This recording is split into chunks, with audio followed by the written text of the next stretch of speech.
Notre Père céleste, c'est notre intention ce soir. Nous nous sommes rassemblés afin de croire, simplement croire, le Seigneur Jésus. Il y a ici ce soir ceux qui sont malades et affligés, et nous avons consacré notre service à la guérison des malades et des corps brisés. Comme le frère vient de chanter ce magnifique cantique, alors Jésus vint. Puisses-tu, Seigneur, venir sur la scène pour nous ce soir et guérir tous ceux qui sont affligés, et ainsi il n'y aura pas une seule personne infirme au milieu de nous ce soir. Accorde-le, Seigneur, et aide-nous alors que nous regardons à la parole pour trouver la foi suffisante pour cette heure. Nous te le demandons dans le nom de Jésus. Amen.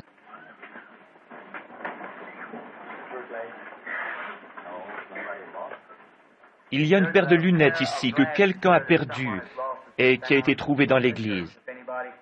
Si quelqu'un, s'ils vous appartiennent, elles sont ici sur l'estrade, sur la chaire. Je sais que beaucoup travaillent et qu'ils doivent rentrer tôt chez eux. Ainsi, je ne parlerai pas très longtemps, et ensuite, il y aura une ligne de prière pour les malades. Cela me donne une occasion de me rattraper en m'occupant de quelques-unes des urgences qui étaient dans la pièce d'à côté et que j'ai examinées juste avant d'entrer et aussi cet après-midi. Certaines d'entre elles sont bien sûr très très graves. J'ai fait des visites afin de prier pour les malades. Et j'ai vu la main de notre Seigneur Jésus guérir les malades et les affligés. Oh, comme il est merveilleux! Nous n'avons pas ces services de guérison très souvent. Car généralement, le Saint-Esprit vient s'il y a un cas d'urgence et le discerne très vite. Il le désigne et dit quelque chose à ce sujet. Quant aux autres, peut-être que ce n'est rien de très grave et alors nous les laissons de côté. Pensez qu'étant ici 2 fois aujourd'hui, il faudrait que nous consacrions un service à la prière pour les malades. Je crois dans la guérison des malades. Crois que c'est un commandement de la Bible. Nous ne pouvons pas prêcher le plein évangile sans inclure cela. Maintenant, il est possible, je ne sais pas encore, je n'ai pas encore téléphoné à la maison ce soir, mais il est possible que dimanche prochain, je sois de nouveau ici. Et si vous ne recevez rien de notre part cette semaine, si Billy ne vous le fait pas savoir, il le sera dans le courant de la semaine. Si vous n'avez pas de nouvelles, alors nous serons ici de nouveau dimanche prochain. Cela vous donne donc le jour de la fête du travail, voyez-vous, pour vous reposer ou pour retourner chez vous. Ainsi, nous essayerons, si le Seigneur le veut. Eh bien, si vous n'avez pas de nouvelles, je pense que Billy vous enverra une carte, ou alors il vous le dira durant les services, d'une façon ou d'une autre. Ainsi, s'il ne vous appelle pas, alors c'est que je reviens dimanche prochain. Frère Neville, si c'est en ordre que je revienne. Oh, c'est bien. Y a-t-il quelqu'un qui désire savoir ce qui est arrivé à ce petit Collins, ici? Pendant la durée des 7 sauts, les docteurs avaient dit de ce petit garçon qui avait du rhumatisme articulaire aigu, qu'il devait rester couché sur le dos et boire à l'aide d'un tuyau. C'était cela. Le père et la mère l'ont emmené à la maison, l'ont déposé dans la chambre et ont prié pour lui. Et le Seigneur Jésus l'a guéri d'une façon si complète qu'il est retourné à l'école et l'administration les a convoqués à cause de cela. Ils ont alors appelé le spécialiste qui s'occupait de lui et ils ne pouvaient pas croire une telle chose. Ils ont conduit le petit garçon pour un examen et il était parfaitement normal et en bonne santé. Alors Jésus vint, et la puissance du tentateur fut brisée. Vous savez, c'est étrange, j'allais demander à quelqu'un de chanter ce cantique ce soir. Et alors que je m'occupais des personnes dans la pièce d'à côté, voici quelqu'un qui le chante ici. Alors Jésus vint. Si on ne l'avait pas chanté, j'aurais demandé à quelqu'un de le faire, avant que je ne prenne la parole ce soir. Ainsi, il fait toutes choses parfaitement. Maintenant, beaucoup d'entre vous qui avez une longue distance à parcourir vont attendre jusqu'au matin. Et j'apprécie cet effort. Certains d'entre vous rentreront chez eux ce soir parce qu'ils doivent reprendre le travail demain matin de bonne heure. Et je sais que c'est pénible. Et alors, quand je pense à cela, j'ai aussi des passes, vous savez, où j'ai le cafard. J'arrive à un point où ce qui me gêne, c'est que j'ai ces moments quand je suis surmené. Et Satan vient me dire, « Mais personne ne se soucie de toi. Au fond, vois-tu, tu n'as pas un seul ami dans le monde. Et cela, souvenez-vous que je ne suis pas immunisé contre la tentation. Je dois surmonter cela. Alors, quand je regarde en arrière et que je vois quelque chose comme ceci, je le lui mets sous les yeux et je dis, « Et puis ça !» Cela m'aide à vaincre. Et puis ça, alors, c'est comme pour un certain de mes amis qui est assis dans la salle ici. Il y a un clan, une sorte de clan qui ne croit pas dans la guérison divine, qui est venu récemment vers ce jeune homme et lui a dit, « Cette histoire qu'il prêche là-bas au sujet de cette guérison divine, cela ne vaut rien. » Cet homme habite dans le Kentucky, tout près d'une vieille dame qui, lorsque nous étions au camp d'Acton, se mourait du cancer. Et sa sœur vint à la réunion ce soir-là avec un mouchoir qu'elle avait pris dans son sac à main. Le Saint-Esprit appela cette dame, je n'avais jamais été dans cette région auparavant, et lui dit qu'elle avait un mouchoir dans son sac à main, qu'elle l'avait pris à la maison, et que sa sœur se trouvait sur une certaine montagne là-bas, se mourant d'un cancer de l'estomac, et que le docteur avait abandonné son cas. Je lui dis, allez mettre le mouchoir sur cette dame, car ainsi dit le Seigneur, elle vivra. C'est le soir où les voisins pensèrent qu'il y avait là-bas l'armée du salut, lorsque frère Ben y alla. Et ensuite cette dame fut si parfaitement guérie qu'elle peut faire son propre travail et le travail du voisin. Ainsi, ce jeune homme, sachant cela, a dit, « Alors, expliquez son cas. » Ce fut réglé. « Expliquez. Vous savez qu'elle avait le cancer. Elle était ici à Louisville et les docteurs qui l'opéraient à ce moment dirent simplement, « Recousez-la, car on ne peut rien faire. » Et maintenant, elle est parfaitement normale et bien portante. Expliquez cela. Ce fut réglé. Vous savez ce que dit la Bible. Et il ne put rien dire de mal, car l'homme qui avait été miraculé était debout au milieu d'eux. C'est là où cela confond Satan, n'est-ce pas? L'homme qui avait été miraculé se trouvait là. Dieu ressuscite-t-il les morts? Ici même se trouve un homme qui fut ressuscité des morts. Dieu guérit-il les malades? Oh, les mains qui pourraient se lever partout. Dieu guérit les malades. Nous savons qu'il est le grand je suis. Pas le grand j'étais ou je serai. Je suis, c'est-à-dire toujours présent, partout, tout le temps, le même hier, aujourd'hui et éternellement. Maintenant, dépêchons-nous, lisons dans cette Bible bénie. Je désire lire un passage qui avait coutume de me troubler lorsque je le lisais. Et je désire avoir une ligne de prière ce soir, et je prierai pour tous ceux qui le désirent. Et maintenant, nous allons lire dans Marc chapitre 11. Et nous allons commencer à lire vers le verset 22 du chapitre 11 de Marc. Beaucoup d'entre vous connaissent ce passage de l'Écriture, il nous est très familier. C'était le passage auquel je pensais, frère Russell, quand il me parla au sujet de ses écureuils. C'était justement le passage auquel je pensais. Cela a toujours été une énigme pour moi. Il a dit, si vous dites, pas si je dis, si vous dites. Maintenant, lisons. Jésus prit la parole et leur dit, ayez foi en Dieu. Je vous le dis en vérité, si quelqu'un dit à cette montagne, ôte-toi de là et jette-toi dans la mer, et s'il ne doute point en son cœur, mais croit que ce qu'il dit arrive,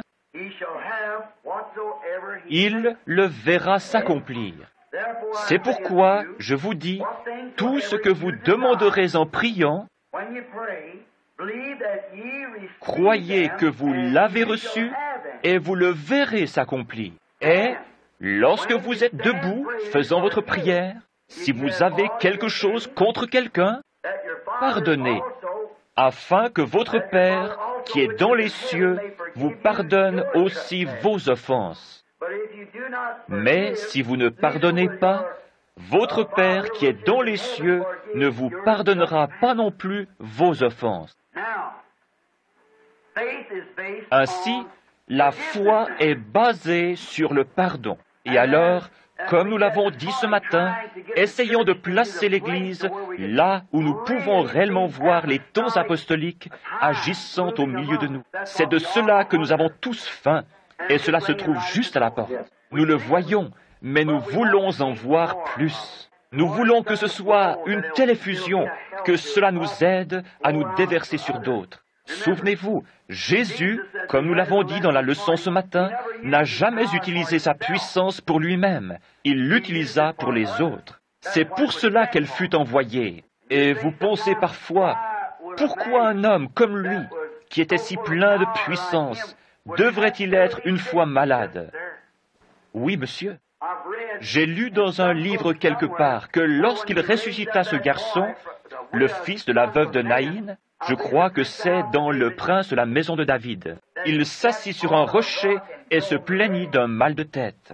Il porta sur lui nos infirmités. Porter signifie prendre sur lui. Vous voyez, il les porta, et il avait toutes choses comme nous. Il avait la maladie, il avait les tentations, il avait des ennuis, il avait des frustrations comme nous en avons, parce qu'il devait être le genre de médiateur parfait.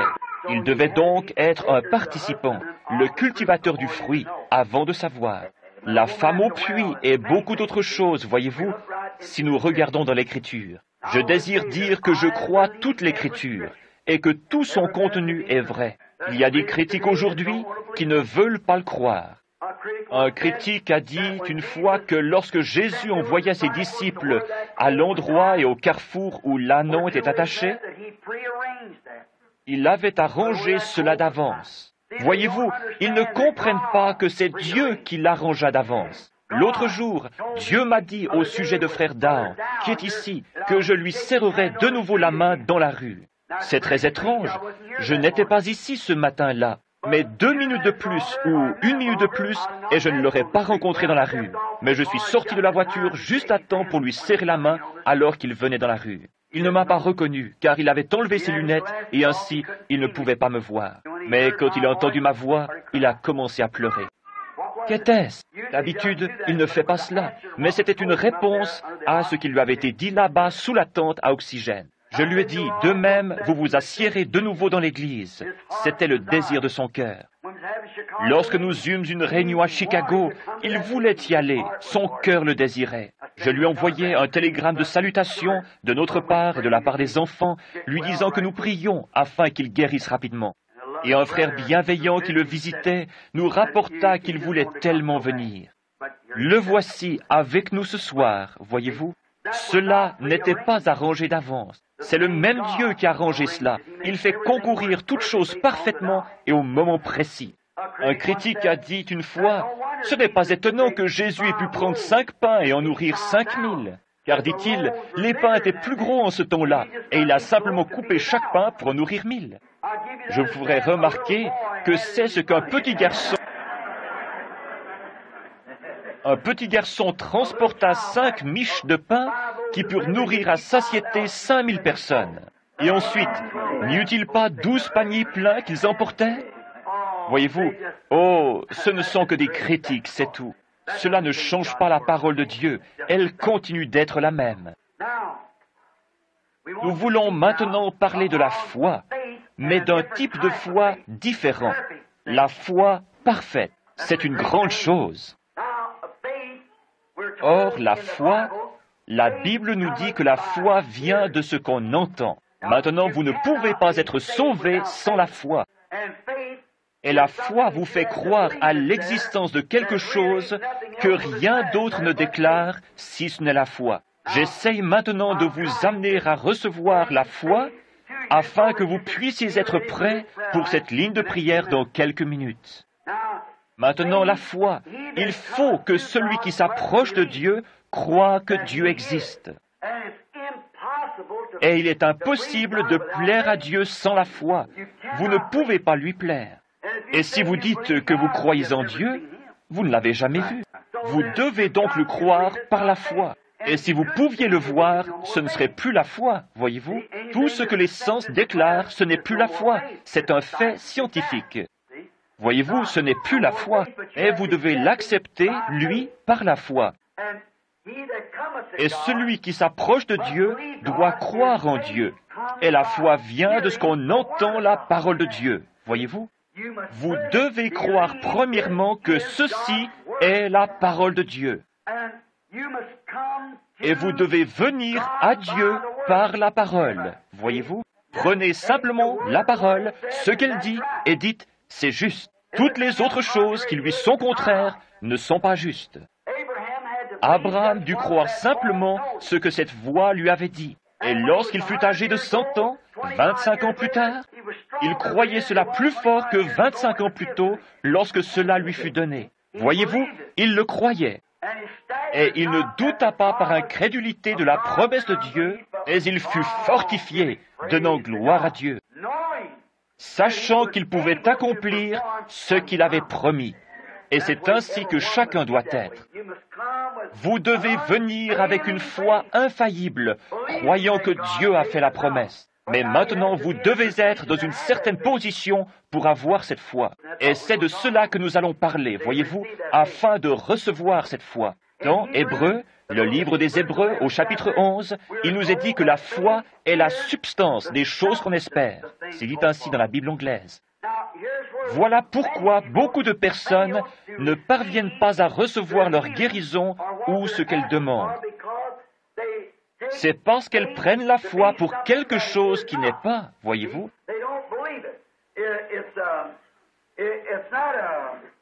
Ils ne croient pas cela. Ce n'est pas de l'imagination, c'est une substance réelle. Maintenant, écoutez attentivement. Voyez-vous, ce n'est pas ce que vous imaginez. C'est aussi réel pour vous que ce que n'importe quel autre sens de votre corps vous déclare. C'est aussi réel que si mes yeux déclarent « Ceci est un morceau de papier ». C'est aussi réel que de dire que ceci est une lampe. C'est aussi réel que de dire « Je sens ma veste ». C'est aussi réel que d'entendre ce bébé là-bas parler ou faire de petits bruits. Voyez-vous, c'est aussi réel que d'entendre de la musique. C'est aussi réel que tout ce que je goûte dans ma bouche. C'est à ce point réel, seulement vous ne pouvez pas le montrer à quelqu'un d'autre. Vous seul l'avez. Amen. C'est à vous. La foi est la substance, pas simplement un mythe. Tellement de personnes viennent. Maintenant, ce sont des leçons vraiment profondes. Je les effleurerai seulement. Ensuite, vous pourrez encore creuser.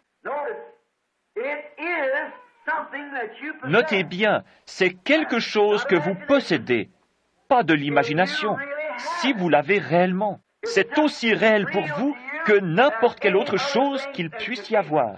C'est aussi réel pour vous que de savoir que vous roulez en automobile. Aussi réel pour vous que de savoir que vous êtes assis dans une église. Aussi réel pour vous que d'entendre ma voix. C'est une substance, pas une imagination, pas une émotion, mais c'est quelque chose que vous avez. Et cela vous vient en entendant la parole de Dieu, et cela seul. La foi vient de ce qu'on entend, et de ce qu'on entend la parole de Dieu. Cela fait alors que votre foi n'est pas dans un individu. Elle n'est pas dans un homme, elle n'est pas dans une organisation, elle n'est pas dans un groupe de gens. Elle est en Dieu, parce que Dieu est la parole. Votre foi est en Dieu. La foi vient en entendant la parole de Dieu. Alors qu'en Dieu, par sa parole, pas par ce que quelqu'un d'autre a fait, ni par ce que quelqu'un d'autre a dit, mais par ce que la parole de Dieu dit. Il dit que toute parole d'homme soit mensonge et la mienne reconnue pour vraie.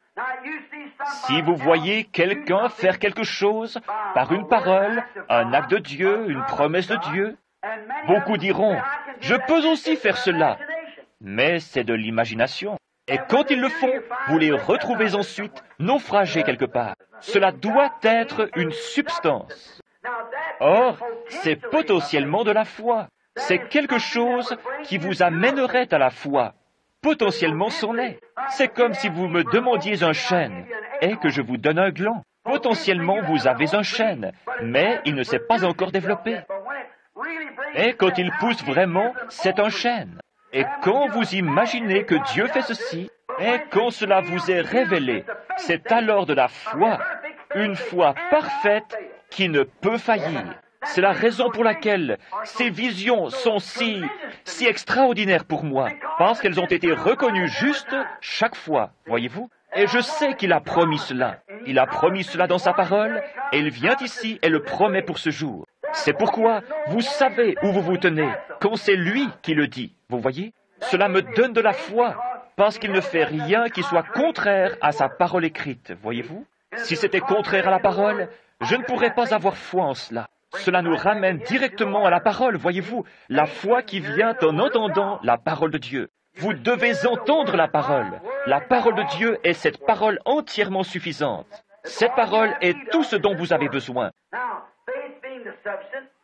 La foi est la substance. Et dans Hébreux, nous découvrons ce qu'était la foi et ce que firent ceux qui l'avaient. Il y a souvent des personnes qui ont la foi aujourd'hui et qui demain ne l'ont pas. Et le jour suivant, il y a autre chose. Mais aussitôt que Dieu l'ancre et que vous le voyez, il n'y a plus rien qui pourra vous ébranler. Sans quoi, vous ne faites que tâter, tendre vers cela, présumer. Et présumer signifie se hasarder sans autorité. Vous essayez ceci et vous essayez cela, vous allez de ce côté, vous courez ici et vous courez là. Vous n'avez pas encore la foi. Mais quand, c'est-à-dire ce que nous appelons la foi, excusez-moi, je veux que vous... Merci frère. Je veux maintenant que vous compreniez ceci. L'Église doit s'élever dans la puissance de Dieu. Nous sommes trop près de la fin maintenant. Je crois que l'Église est en état de recevoir l'enseignement de choses un peu plus profondes et d'en faire sortir un peu de cette soi-disant croyance afin d'entrer dans quelque chose de réel. Voyez-vous? Ce doit être quelque chose que vous savez. Et si vous dites, frère Branham, cela n'est pas la lumière. Pourtant, je sais que c'est la lumière. Comment savez-vous que c'est la lumière? Je la regarde. Mais comment savez-vous que vous ne pourriez pas être dans l'erreur? Ma vue m'a toujours déclaré que cela était la lumière. Voyez-vous? Et c'est la raison pour laquelle je crois ces visions. Cela a toujours été déclaré être la vérité parce que cela vient de la parole. Alors, s'il le dit, c'est réglé. Lorsque c'est déclaré ainsi, il n'y a plus besoin de supposer. Cela va être ainsi. Alors vous entendez que c'est « Ainsi dit le Seigneur », parce que c'est au-delà de la pensée humaine. C'est en haut dans les domaines de la pensée du Seigneur. Et vous êtes ici comme le cep, comme un sarment qui produit le fruit qui est dans le cep. Voyez-vous, Dieu utilise des hommes, et uniquement des hommes. Dieu n'utilise pas des machines. Dieu n'utilise pas des groupes d'hommes. Dieu n'utilise pas des organisations. Dieu utilise des individus, toujours. La foi est la substance, et par elle, nous comprenons comment toutes ces choses sont faites. Ce n'est pas une imagination, c'est une substance, et spécialement la foi parfaite. C'est de cela que je parle ce soir. Comment arriver à la foi parfaite? Ce n'est pas une imagination. Il y a des personnes qui viennent et qui disent « Oh, j'ai vraiment la foi! Oh, je l'ai vraiment! » Alors, pourquoi êtes-vous debout ici, voyez-vous? Vous voyez, vos actions prouvent que vous n'avez pas ce dont vous parlez, voyez-vous? Si vous avez la foi, alors pourquoi êtes-vous dans la ligne de prière, voyez-vous? Pourquoi faites-vous ces choses? Voyez-vous, si vous aviez la foi parfaite, vous regarderiez directement à Dieu, vous croiriez et vous vous en iriez. Vous n'auriez pas besoin de venir dans une ligne de prière. Vous n'auriez pas besoin de ces choses, parce que votre foi l'a déjà fait, voyez-vous? À quoi servirait-il que je dise « Je dois mettre une chemise. Je porte une chemise. » Comment savez-vous que vous portez une chemise? Eh bien, je la vois, je la sens, et je sais qu'elle est là. C'est à ce point réel lorsque la foi parfaite s'accroche. Vous n'avez rien besoin de plus. C'est déjà fait, vous le savez. Comment le savez-vous? La foi me le dit. C'est cela, voyez-vous. Comprenez-vous maintenant ce que je veux dire? Au sujet de la foi parfaite, maintenant, en d'autres termes, je me risque à sortir. Eh bien, j'irai. La Bible dit, appelez les anciens pour qu'ils fassent l'onction d'huile et qu'ils prient pour cela. Je le sais, et j'irai là-bas. Et vous dites, je vais être guéri. Vous voyez, vous le faites par vous-même. Si vous ne faites pas attention, vous allez vous emballer. Et alors que vous passez par là, vous dites, oh, je n'ai pas encore. C'est cela. Vous n'aviez pas la foi. Votre foi véritable le fera à ce moment-là. Votre foi véritable vous le rendra si réel que... Regardez la petite femme avec la perte de sang. Elle dit, si seulement je peux toucher le bord de son vêtement, je serai guérie. Et aussitôt qu'elle le fit, elle dit qu'elle sentit au-dedans d'elle que sa perte de sang s'était arrêtée. Elle le crut réellement. Et quand elle le toucha, pour prouver qu'elle s'était arrêtée, Jésus se retourna et dit, « Qui m'a touché ?» Ceci est la foi parfaite. Et cette même foi parfaite, ce soir, touchera Jésus-Christ comme elle le fit alors. La femme vint avec une foi parfaite à ce moment-là. Maintenant, nous voyons qu'au commencement, les disciples n'avaient pas cette foi parfaite. Ils ne l'avaient pas parce qu'ils avaient eu Christ et qu'ils avaient marché avec lui. Mais ensuite, ils eurent Christ en eux. Par conséquent, vous voyez qu'il est difficile d'avoir cette foi parfaite sans le Saint-Esprit. Il doit la susciter, il le fait. Maintenant vous dites, les disciples n'avaient pas la foi parfaite? Non, car ils avaient là un enfant épileptique et ils essayaient de chasser ce démon hors de lui, mais ils ne purent pas le faire. Et le Père, voyant Jésus venir, lui dit, « Nous avons amené mon fils vers tes disciples, mais ils n'ont pu le guérir. » Voyez-vous? Et ensuite, les disciples dirent à Jésus, « Pourquoi ne pouvions-nous pas le guérir ?» Et Jésus leur dit, « À cause de votre manque de foi, de votre incrédulité. » C'est juste. À cause de votre incrédulité.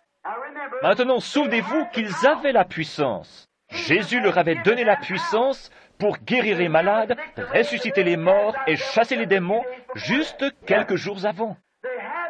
Ils avaient la puissance, mais pas la foi pour utiliser la puissance. Maintenant, voilà le Branham Tabernacle.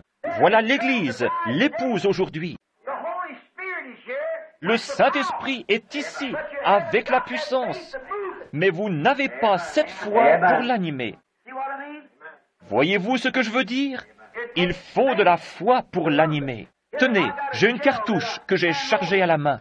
Je sais ce qu'elle fera selon la balistique, de même que la parole. Mais je dois tirer un coup de feu. Le feu doit arriver à la poudre. La poudre a la puissance, mais elle doit avoir le feu pour l'allumer. Et c'est la même chose, la poudre est dans la cartouche. Mais elle a besoin de la foi pour l'allumer et la projeter dehors. C'est cela qu'il faut, la foi parfaite pour mettre le feu à la puissance du Saint-Esprit que nous avons maintenant depuis qu'il est venu sur nous. La foi pour mettre le feu, pour voir de grandes choses. La foi, quelque chose qui vous présente cela. Avec un cœur plein de joie, vous marchez dans la chambre de malade, sachant exactement ce que vous allez dire. Vous y pénétrez en sachant ce qui va arriver. Car quelque chose a déjà été révélé, et vous le savez. Alors vous entrez et dites, « Au nom de Jésus-Christ, levez-vous de là. Ainsi dit le Seigneur. » Vous y êtes, c'est la foi parfaite. S'il y avait 10 millions de personnes à cet endroit, disant que cela n'arriverait pas, vous savez que cela arrivera de toute façon, parce que vous le savez. Cela arrivera, peu importe ce que quiconque peut dire. Vous êtes celui qui a la foi. Pourriez-vous vous imaginer Josué rassemblant les anciens d'Israël et leur disant, « Hé, frères, nous sommes les serviteurs du Seigneur. Et j'aimerais que vous lui demandiez s'il serait d'accord de nous donner un peu plus de lumière solaire et de retenir le soleil pendant un petit moment. » Non, il en avait besoin.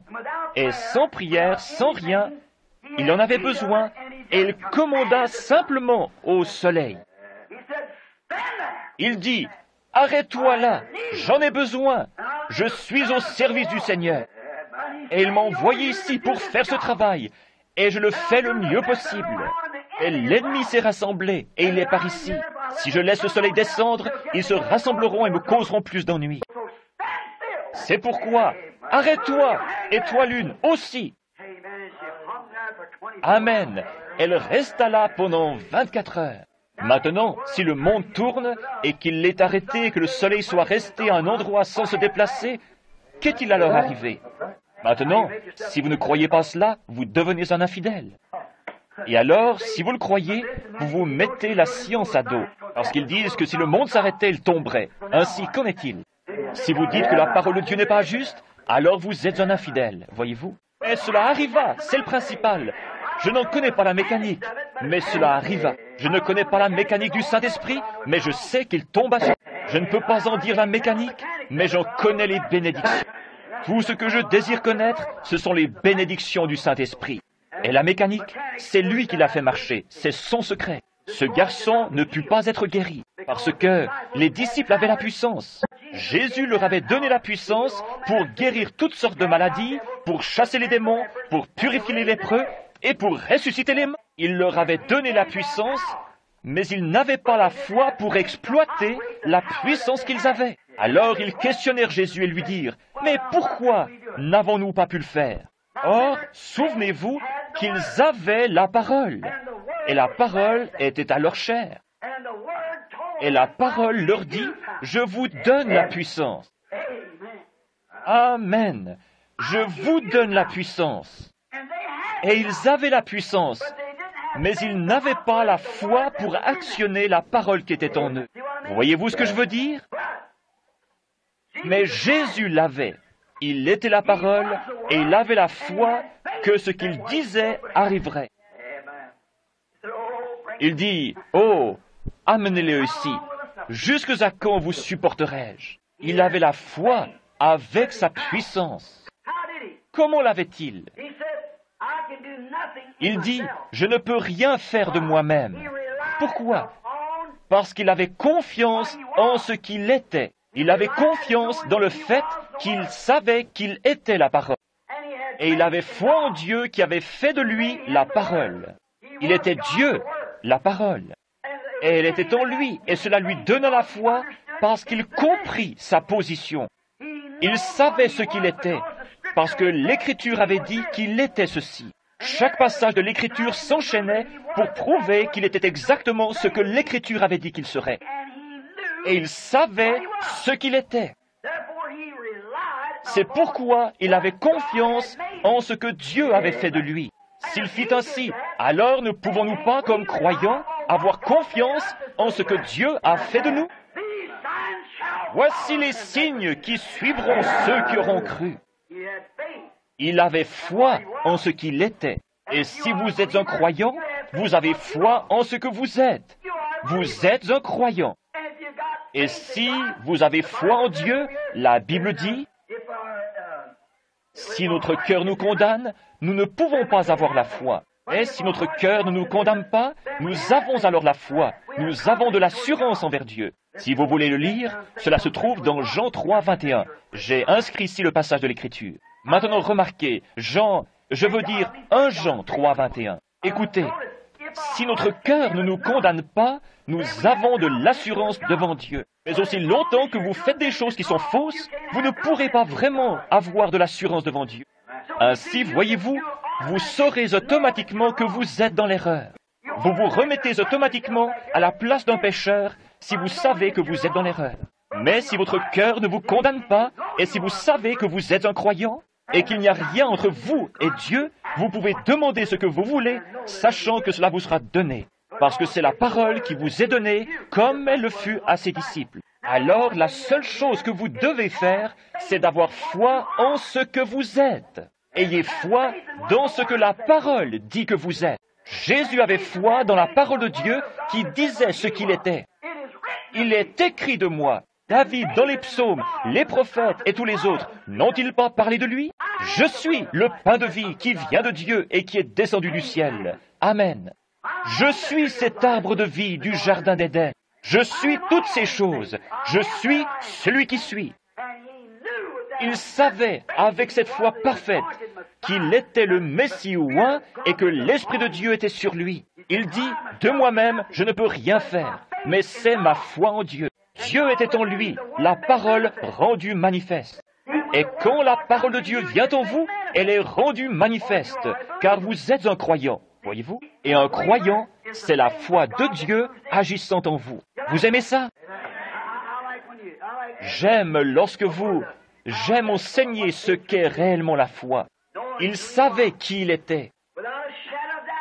Et sans l'ombre d'un doute, il savait qu'il était le Fils de Dieu. Il le savait.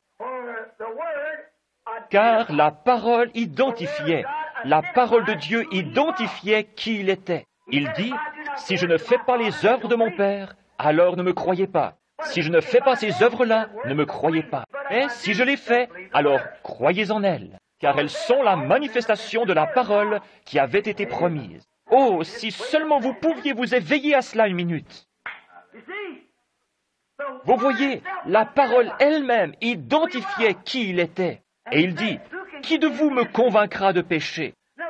En d'autres termes, qui peut me montrer que ma vie et mes œuvres n'accomplissent pas exactement ce qu'on attend du Messie? Personne ne put rien dire, car c'est ce qu'il était.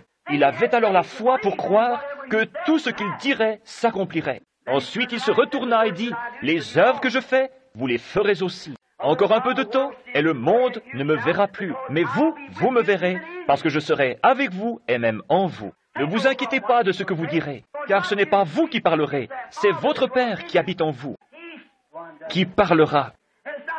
Et ce n'est pas moi, c'est le Père qui demeure en moi qui accomplit les œuvres. Voyez-vous ce que je veux dire? L'identification d'un chrétien de l'Écriture, ce sont ces mots que Jésus prononça. Ces signes suivront ceux qui auront cru. Comment pouvez-vous vous appeler un croyant, un peuple, et nier ces mots? Comment pouvez-vous vous appeler un croyant et nier une partie de cette parole? Vous ne pouvez pas le faire. Vous n'êtes pas un croyant. C'est pourquoi ces signes ne peuvent pas vous suivre. Car vous acceptez et croyez seulement ce que vous voulez, et le reste, vous ne le croyez pas. Mais vous devez prendre le tout et le croire. Et lorsque vous croirez vraiment, pas soi-disant croire, mais réellement croire, alors ces signes suivront ceux qui auront cru. Oh, pourriez-vous comparer un chrétien d'aujourd'hui avec ces chrétiens d'antan? Voyez combien ces disciples marchaient dans la puissance de l'Esprit, poussés par le Saint-Esprit, tel un prisonnier, comme je l'ai prêché l'autre soir, un prisonnier de la parole et de la volonté de Dieu. Il ne pouvait même pas bouger avant que Dieu ne le pousse à le faire. N'aimeriez-vous pas voir une telle Église se lever? Elle le fera. Nous retournons à cela. Cela doit arriver. C'est vrai, c'est en route maintenant, je crois. Car la parole l'a identifié, a identifié ce qu'il était. Et la même parole nous identifie. Voyez-vous? Si un homme m'aime, il gardera mes commandements. S'il dit qu'il m'aime et qu'il ne garde pas chacun de mes commandements, c'est un menteur et la vérité n'est même pas en lui. Vous dites, je ne crois pas tout, alors c'est que vous n'êtes qu'un incroyant, c'est tout. Si la Bible dit, alors c'est juste, et c'est ainsi pour l'éternité. Ce que la Bible dit, c'est la vérité. Remarquez ce qu'il nous a dit, si vous demeurez en moi et que ma parole demeure en vous. Jean 15. Si vous demeurez en moi, si vous avez foi en lui, si vous demeurez en moi et que ma parole demeure en vous, alors vous demandez ce que vous voulez. Vous voyez, il savait qui il était. C'est pourquoi il avait la foi. La foi put produire lorsqu'il sut ce qu'il était. Si vous demeurez en moi et que ma parole demeure en vous, alors vous savez qui vous êtes. Demandez ce que vous voudrez et cela vous sera accordé. Ne serait-ce pas merveilleux ce soir si tous ceux qui viennent dans cette ligne de prière disaient « Je suis un chrétien. Rien ne me condamne. Je sais que mon cœur ne me condamne pas. Quelque chose me dit que ce soir, c'est la fin de ma souffrance. » Si vous croyez, vous repartirez d'ici avec quelque chose. Peu importe avec quelle émotion vous venez ou ce que vous faites, cela ne marchera pas avant que cette foi parfaite ne soit manifestée et identifiée en vous comme une substance. Mais lorsqu'elle est là, rien ne peut plus vous ébranler et vous en détacher. Si vous aviez le cancer et que le docteur vous ait dit hier que vous alliez mourir avant lundi matin, votre cœur est atteint, vous ne pouvez plus respirer, le cancer vous a rongé complètement, votre circulation sanguine s'est entièrement transformée en cancer, quel que soit votre état, et que quelque chose vienne avec la substance de cette foi véritable, que la foi parfaite devienne une substance en vous, vous ririez au nez de ce docteur. Vous seriez comme le vieil Élie lorsqu'il marchait devant l'idole et disait « Pourquoi n'appelez-vous pas un peu plus fort? Peut-être qu'il est occupé. » Il savait ce qu'il allait faire, car Dieu lui avait dit ce qui allait arriver. Il dit que le Dieu qui répondra par le feu soit Dieu. Ils dirent, nous acceptons cette proposition. Et ils versèrent de l'eau sur les autels, ils se firent des incisions et firent tout le reste. Ils appelèrent, ô Baal, réponds-nous. Élie était aussi calme que possible. Il dit, appelez un peu plus fort. Il est peut-être occupé. Il est peut-être à la pêche. Il fait peut-être quelque chose d'autre, vous voyez. Il est parti quelque part. Il se moqua d'eux parce qu'il savait que cela allait arriver. Oh, regardez ce qu'il fit lorsque tout fut en ordre. Il alla là-bas et dit, Éternel, Dieu d'Abraham, d'Isaac et d'Israël. Il n'utilisa pas le nom de Jacob, filou. Il l'appela Israël, prince avec Dieu. Éternel, Dieu d'Abraham, d'Isaac et de ce prince Jacob. Que l'on sache aujourd'hui que je suis ton serviteur et que j'ai fait ceci non selon mon désir, ni de moi-même, mais sur ton ordre, selon ta volonté, et que c'est toi qui m'as dit ce qu'il fallait faire. Tu m'as montré que ces choses seraient ici. Maintenant, j'ai versé l'eau sur l'autel. J'ai fait toutes ces choses selon ton commandement. Maintenant que cela se sache. Et quand il eut dit cela, le feu tomba des cieux. Il avait confiance qu'il tomberait, parce qu'il avait la substance. Pourquoi? Parce que la parole l'avait dit. La Bible est la même parole de Dieu. Et quand vous pouvez recevoir la substance, ce qui est la foi parfaite, la substance que cette promesse faite par Dieu vous appartient, comment vous sentez-vous, frère Branham, quand vous êtes là, debout, et que vous voyez venir des personnes parlant dans différentes langues? Avez-vous peur? Non, monsieur, non. C'est lui qui l'a dit. Je n'ai encore jamais eu peur, parce que c'est lui qui me l'a dit. Et je crois que c'est la vérité. S'il me disait ce soir d'aller au cimetière présidentiel et de ressusciter demain matin George Washington, j'inviterais le monde entier, je dirais, venez le voir s'accomplir. Amenez tous les critiques possibles et mettez-les là autour, car vous allez voir la gloire de Dieu. Mettez cette chaise à cet endroit, afin que vous puissiez vous asseoir et vous reposer un petit moment. Il sera là dans un moment, aussitôt que je l'appelle. Lorsque je vis cette nuit, ou plutôt ce jour-là, ce petit garçon en Finlande, qui était étendu mort depuis une demi-heure, le corps écrasé, le sang coulant des yeux, du nez et des oreilles, ses petites jambes brisées dans ses petites chaussettes, et ses pieds sortant du bout de ses chaussettes, plus de souliers. Alors que je regardais cela, je pensais, ça devrait être ce garçon-là. Je dis, dites, regardons à la fin de cette Bible, frère Moore. Frère Lindsay et frère Moore regardaient, et c'était écrit, il arrivera, dit le Seigneur. Oh là là! Que dans un pays où il pousse beaucoup de sapins et où des rochers sont amoncelés, il y aura un petit garçon aux cheveux coupés courts. Il portera des pantalons courts qui se boutonnent ici en haut et des chaussettes longues. Il aura les yeux bruns et ceux-ci seront révulsés. Il sera tué dans un accident d'automobile. Et tu poseras tes mains sur lui et il reviendra à la vie. C'était écrit là et il était étendu là. Amen. Attendons la parole. Je dis, si ce garçon n'est pas vivant d'ici 2 minutes, alors je suis un faux prophète. Chassez-moi hors de Finlande. Mais s'il est vivant, tombez sur votre face et repentez-vous. Je dis, mort, tu ne peux le retenir. Je réclamais son esprit selon la parole de Dieu au nom de Jésus-Christ. Elle se leva dans l'eau. C'est vrai, vous voyez, la foi s'y accrocha. Dieu l'a dit, et le voilà. C'est Dieu qui parle en ce jour par des visions. Mais si cette vision était contraire à ceci, elle serait fausse. Ceci est plus que la vision. Si une vision est contraire à la parole, abandonnez-la. Elle n'est pas de Dieu. Dieu ne contredit pas sa propre parole. Ainsi, si cette parole vous dit quelque chose, alors vous pouvez avoir la même confiance que cela va arriver. Il n'y a rien. Si elle dit, ils imposeront les mains aux malades et ils seront guéris. Eh bien, frère, si cette foi parfaite s'y accroche, lorsque vous aurez passé par cette ligne de prière, vous sauterez en partant d'ici et crierez « C'est terminé, c'est entièrement terminé, c'est fini !» Si vous aviez une requête dans votre cœur et que vous croyez que la prière qui a été faite pour cela sera exaucée, vous n'avez rien à discuter, car c'est ce qui va arriver. Comme pour la femme avec une perte de sang. Jésus avait la foi parfaite, il l'avait, et elle vint parce qu'il était la parole. Et vous devenez la parole. Vous devenez la parole comme vous recevez la parole.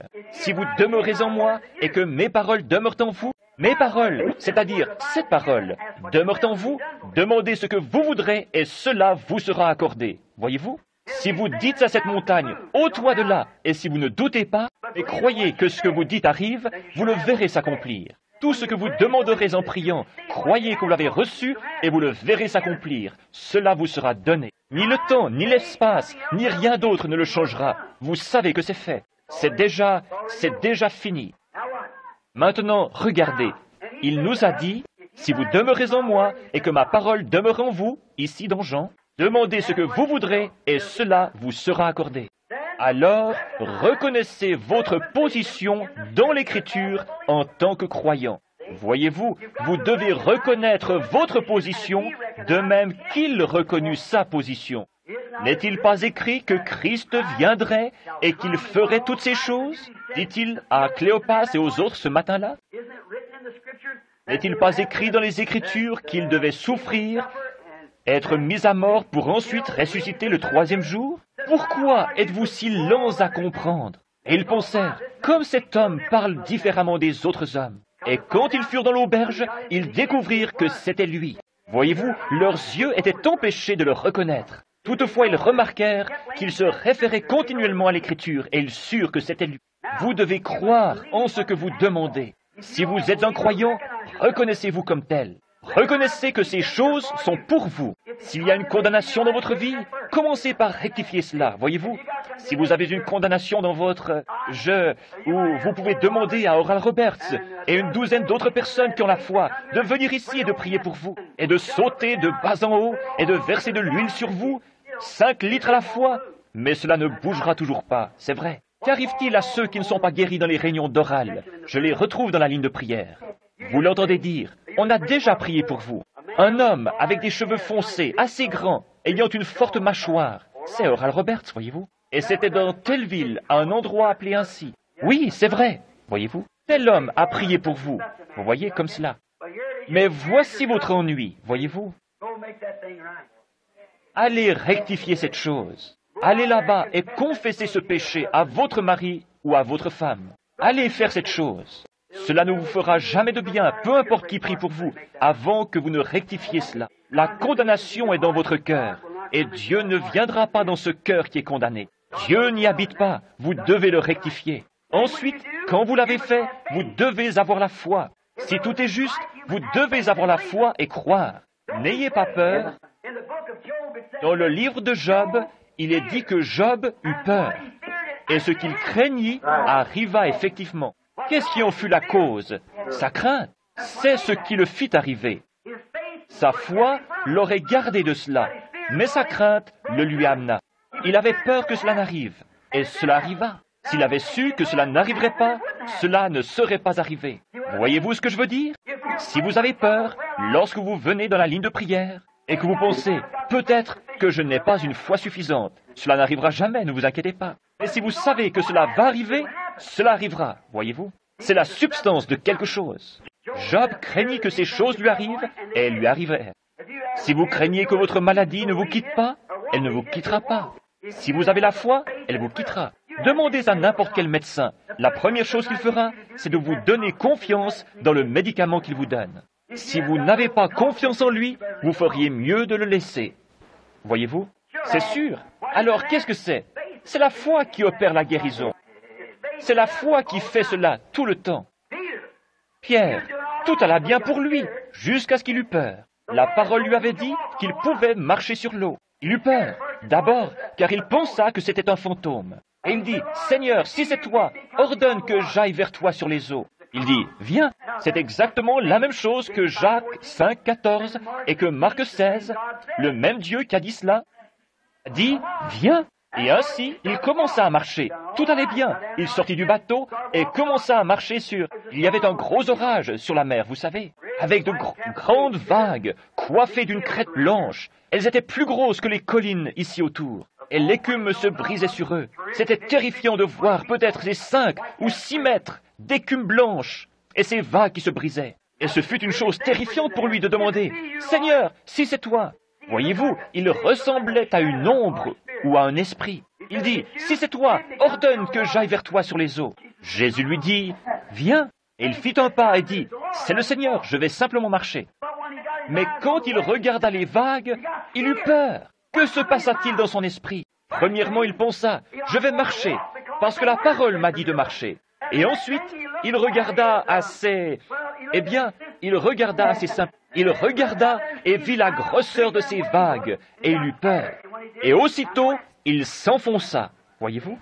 Ce qu'il craignit arriva. Ce qu'il crut arriva. Quand il crut qu'il pouvait marcher, il marcha. Quand il crut, quand il eut peur, malgré sa croyance, alors sa substance le quitta. Le voyez-vous? Il professait toujours sa foi, mais il n'avait pas la substance. La substance aurait passé par-dessus cette vague et aurait été directement vers lui. S'il avait eu la foi parfaite, voyez-vous, mais il ne l'avait pas.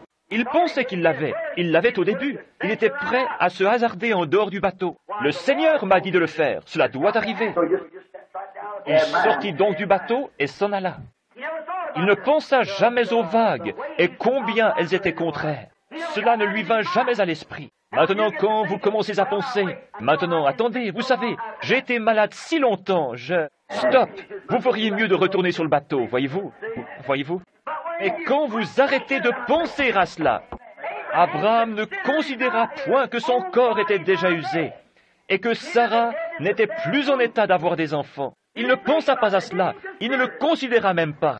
Cela ne lui vint même pas à l'esprit. Il ne le considéra même pas du tout. Il considéra seulement ce que Dieu avait dit et il alla de l'avant. Aussi longtemps que Pierre fit cela, il marcha.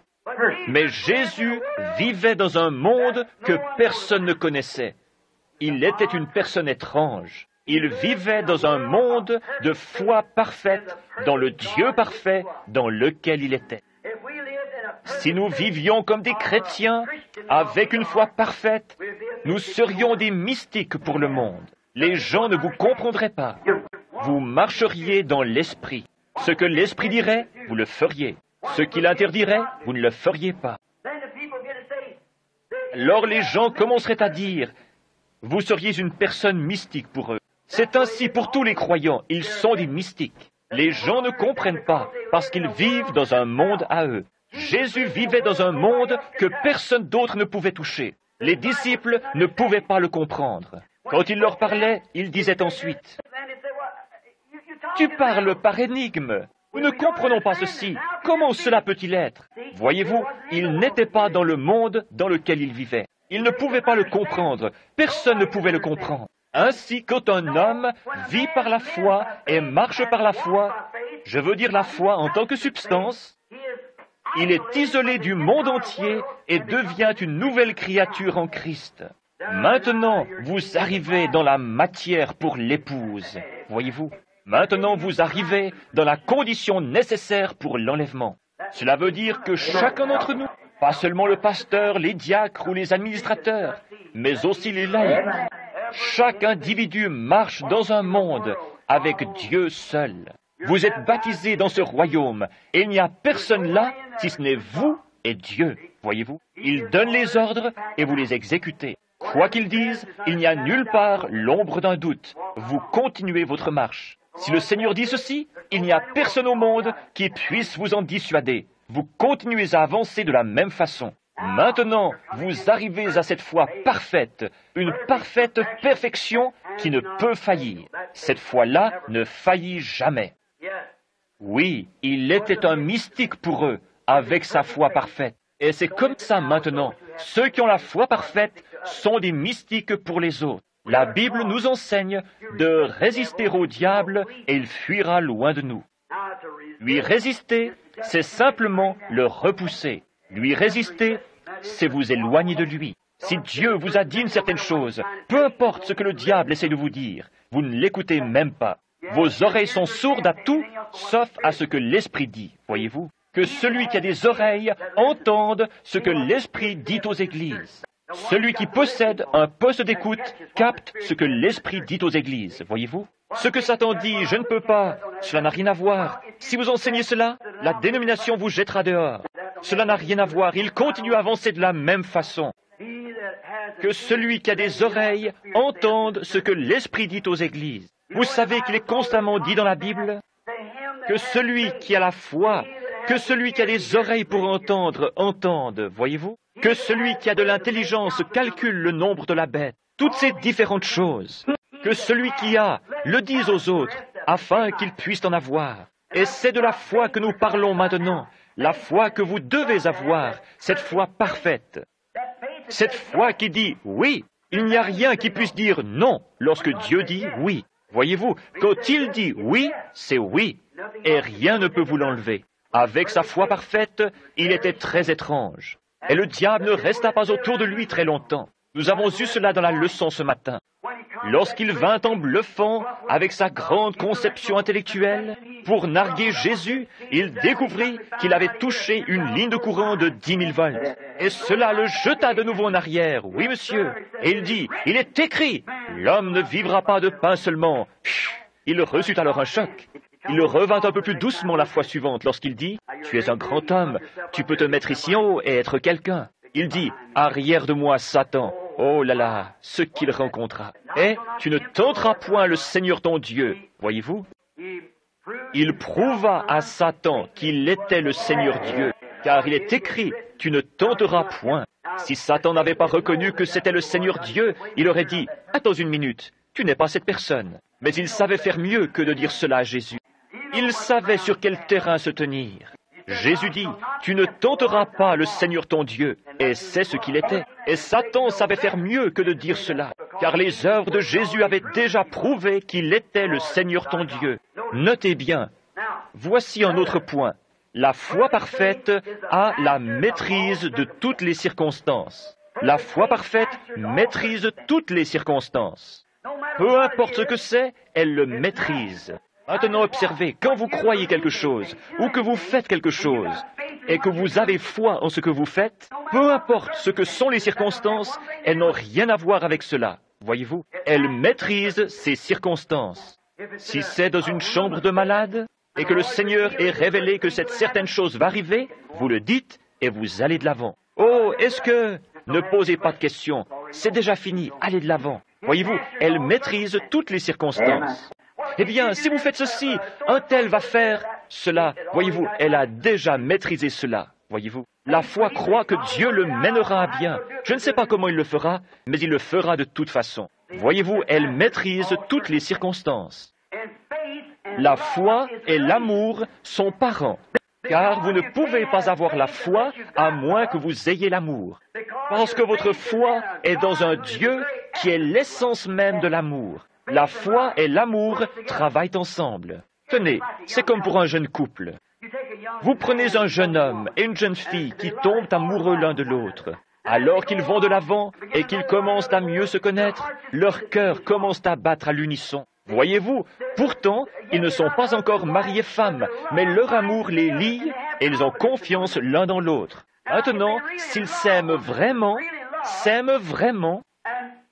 et si vous savez que cette fille vous aime, et si elle sait que vous l'aimez, vous avez confiance, vous avez foi l'un dans l'autre, vous avez foi l'un dans l'autre. Si vous ne l'avez pas, vous feriez mieux de ne pas vous marier, voyez-vous. Vous devez donc avoir foi. Et si vous les séparez et que vous en mettiez un à l'extrême sud et l'autre à l'extrême nord, ils auraient toujours cet amour l'un pour l'autre où qu'ils se trouvent. Ils sont aussi fidèles l'un à l'autre que possible parce qu'ils s'aiment.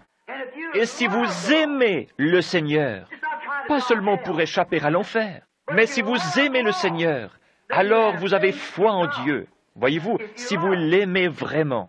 C'est comme ce qui est arrivé ici à Louisville, il n'y a pas longtemps.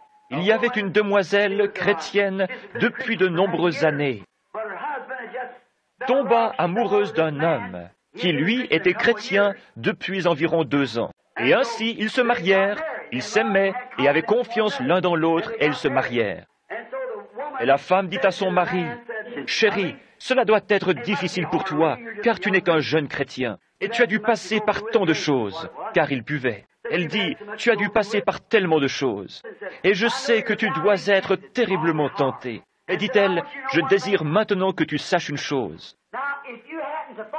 Si tu tombes, si tu as une tentation et que tu y succombes, ne reste pas loin de la maison, mais reviens. Reviens ici, parce que je serai ici même à t'attendre. Et je t'aiderai à prier jusqu'à ce que tu aies la victoire. Je resterai avec toi, Parce que lorsque je t'ai épousé, je l'ai fait parce que je t'aimais. Et peu importe ce que tu es, je t'aimerai toujours. Quelques jours après cela, alors qu'il mangeait son dîner avec d'autres hommes dans la chaufferie, il leur parla de cela et leur dit, « Comment un homme pourrait-il faire une seule fois quelque chose de mal quand il y a quelqu'un qui vous aime ainsi ?» Voyez-vous, c'est cela. Comment pourriez-vous abuser de cette confiance? Et lorsque nous étions des pécheurs, et que nous étions sans Dieu, éloignés de lui, dans le monde, dans la saleté, dans la boue, comme j'en ai parlé ce matin, Dieu est venu à nous. Dieu vous a cherché. Vous n'avez jamais cherché Dieu. Nul ne peut venir à moi si le Père ne l'attire. Et Dieu est venu dans la saleté où vous étiez. Vous y a cherché et vous en a fait sortir. Cela devrait créer un amour parfait.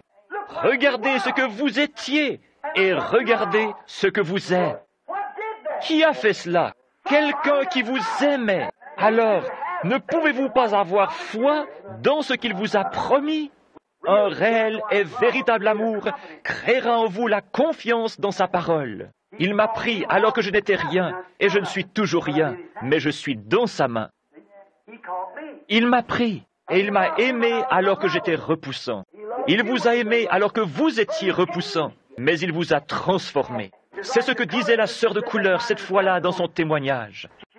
Je ne suis pas ce que je devrais être, et je ne suis pas ce que je voudrais être, mais je ne suis pas ce que j'étais. Elle savait qu'elle avait fait du chemin et que quelque chose était arrivé.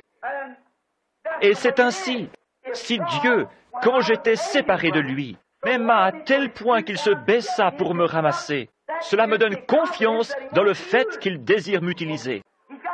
Il a un but en faisant cela. Il a vu quelque chose en moi. Il a vu quelque chose en vous. Il avait une raison de vous sauver. Regardez les gens qui ne sont pas sauvés aujourd'hui. Regardez les millions qu'il aurait pu prendre à votre place. Mais il vous a pris, vous. Amen. Personne ne peut prendre votre place. Amen. Vous êtes dans l'économie de Dieu. Personne ne peut le faire. C'est son amour envers vous. Alors votre amour ne va-t-il pas s'élever de nouveau vers lui? C'est là une affaire d'amour. Peu importe la situation, les circonstances sont maîtrisées par cet amour qui crée la foi. Quand Dieu vous aime et que vous aimez Dieu et que vous vous aimez l'un l'autre, cela apporte la foi. Très bien. Alors, rien ne peut empêcher que cela produise exactement ce que Dieu a promis de faire. Maintenant, regardez. La foi parfaite est pure, aussi pure que l'amour, voyez-vous. Lorsque vous aimez quelqu'un et que vous avez de l'amour pour votre mari ou pour votre femme, il n'est pas nécessaire que quelqu'un vienne vous dire que vous ne le faites pas, parce que vous le faites et vous le savez. Maintenant, si je vous demandais, comment pouvez-vous prouver que vous le faites? Oh, je le prouve par la manière dont je vis vis-à-vis de lui, voyez-vous. Je suis une épouse fidèle et honnête. Je suis un mari loyal et honnête. Et cela prouve que j'aime ma femme ou que j'aime mon mari. Voyez-vous, votre vie prouve ce que vous êtes. C'est ainsi pour le christianisme, voyez-vous. Votre foi, vous avez confiance l'un dans l'autre. Cela est pur. Et il y a quelque chose de réel que vous ne pouvez pas montrer à quelqu'un d'autre. Pourtant, vous l'avez et vos actions le prouvent. Et quand vous avez une foi pure et sans mélange, pareil à l'amour que vous avez pour votre compagnon, alors vous le prouvez par la façon dont vous agissez.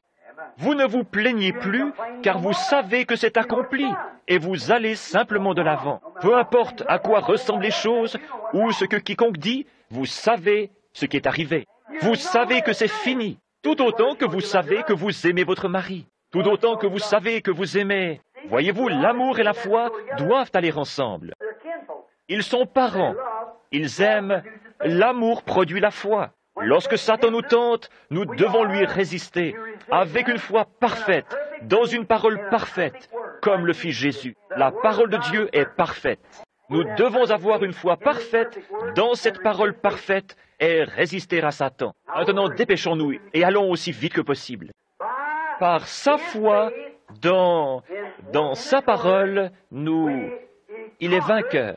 Nous pouvons tout vaincre, à la fois la mort, l'enfer et la tombe. Nous savons que Dieu est Dieu, et que, par une foi parfaite, dans une parole de Dieu parfaite, il vainquit tout ce qui entra en contact avec lui. La mort ne pouvait même pas tenir en sa présence. La maladie ne pouvait pas tenir en sa présence. De lui coulait comme des rivières de vertu, et cela coulait constamment. La vertu sortait de son vêtement. Ces gens se couchaient dans son ombre et s'avançaient pour toucher de leurs doigts son vêtement, et ils étaient guéris. Après que cette femme eut fait cela, tout le monde voulut toucher son vêtement, parce qu'ils avaient vu que de lui sortait constamment de la vertu qui coulait comme des rivières. Il était là, marchant dans un monde avec la foi parfaite, parce qu'il était la parole. Et maintenant, si vous demeurez en moi, au travers de lui, il vous apporta la parole, et que mes paroles demeurent en vous, alors marchez de la même manière, des vertus coulant de vous,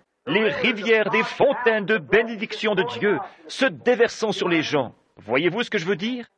Vous ne le simulez pas, vous ne l'imaginez pas, cela arrive effectivement et vous le voyez. Si vous ne faites que l'imaginer, cela ne fait aucun bien. Mais si c'est réellement là, cela arrive vraiment. Maintenant, observez. Par elle, se tenant là, il put dire, « Si vous détruisez ce corps, ce temple, je le relèverai en 3 jours. » Pourquoi? Il en était convaincu, parce que les Écritures avaient dit que lui, le Messie, le ferait. Je ne livrerai pas son âme au séjour des morts, ni ne permettrai pas que mon bien-aimé voie la corruption. Un prophète à qui la parole est adressée avait dit que cela arriverait, et il savait qu'il était cette personne. Et lorsque Jésus dit, la prière de la foi sauvera le malade, ou ils imposeront les mains aux malades et ils seront guéris. Vous devez avoir la même confiance parfaite que lorsqu'on m'imposera les mains, je serai guéri, parce que c'est ce qu'il a dit. Il a dit, si vous détruisez ce corps, je le relèverai, parce qu'il savait qu'il était le Messie. Je ne permettrai pas que mon bien-aimé voie la corruption. Il savait qu'il était le bien-aimé. Je ne livrerai pas son âme au séjour des morts. Il ne l'a pas fait. Il savait qu'il le ferait. Il avait confiance qu'il était là pour vaincre à la fois la mort et l'enfer. Car il dit, détruisez-le si vous le désirez, et je le relèverai en 3 jours. Oh là là, j'ai le pouvoir de donner ma vie, et j'ai le pouvoir de la reprendre. Il savait qui il était. Vous êtes un chrétien. Vous avez droit à n'importe quelle bénédiction rédemptrice pour laquelle Jésus. Tout cela vous appartient. Cela a déjà été payé. Vous n'avez qu'à le croire. Pas à l'imaginer, mais à le croire. Et vous devez savoir que cela vous appartient et que vous pouvez le confesser.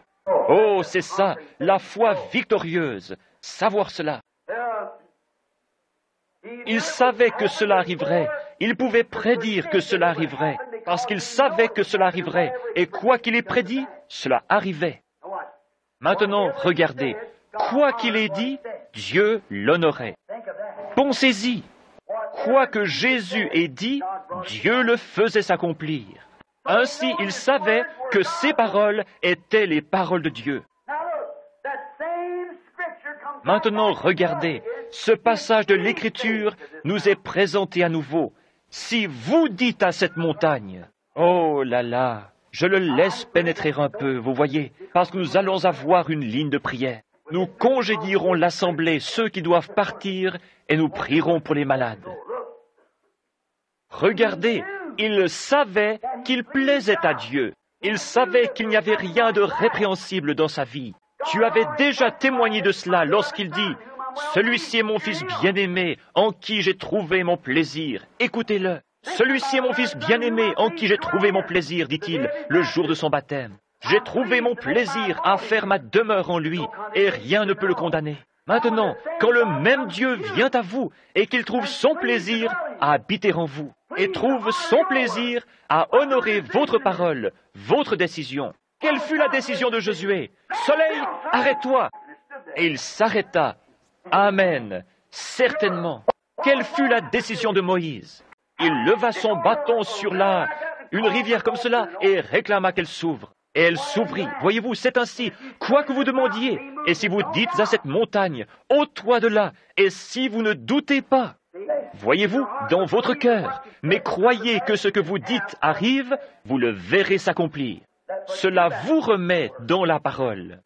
Maintenant, cela n'est pas du petit lait. Cela vous y remet. Je sais que cela va peut-être passer par-dessus vos têtes, voyez-vous, parce que cela ne peut s'ancrer. Mais une réelle et véritable foi le saisit en ce moment. Je l'ai vu, mes amis. Voici cette Bible qui est ouverte devant moi. Je l'ai vue arriver et je sais que c'est la vérité. Je sais, Dieu dans le ciel le sait, qu'il se peut que je ne vive pas assez longtemps pour pouvoir finir ce message, mais je sais que cela est arrivé. Je l'ai vu moi-même. Je suis un témoin de l'accomplissement de cette parole et je sais que c'est la vérité. Vous le dites, puis vous restez là et vous voyez le Créateur créer un être vivant juste devant vos yeux. Vous secouez la tête et vous vous posez des questions. Et ensuite, vous regardez autour de vous et vous le voyez en créer un autre exactement pareil. Parce que vous l'avez dit. Et vous venez par ici et vous dites, il y en aura un autre là. Et vous regardez et le voilà. Maintenant, ceci est la vérité. Oh, où devrions-nous être? Voilà la foi parfaite. Pas de vision, prononce simplement la parole. Je n'ai jamais vu l'écureuil. Il a simplement prononcé ce certain passage de l'Écriture. Et ce qu'il était est, dis-le et ne doute pas. Et ce que tu as dit sera là. Et j'ai pris Dieu à sa parole. Et il était là, c'est vrai. C'est aussi puissant, et mes amis, en tant que votre pasteur, c'est aussi puissant que lorsque Josué arrêta le soleil. Parce que le soleil était déjà là. Les éléments se déplaçaient et il arrêta leur mouvement. Mais ici, il a apporté quelque chose qui n'était pas là. Il a créé. Je suis si content de connaître le Dieu qui peut un jour prendre la poussière de la terre et sans qu'il n'y ait rien, me rappeler de nouveau la vie.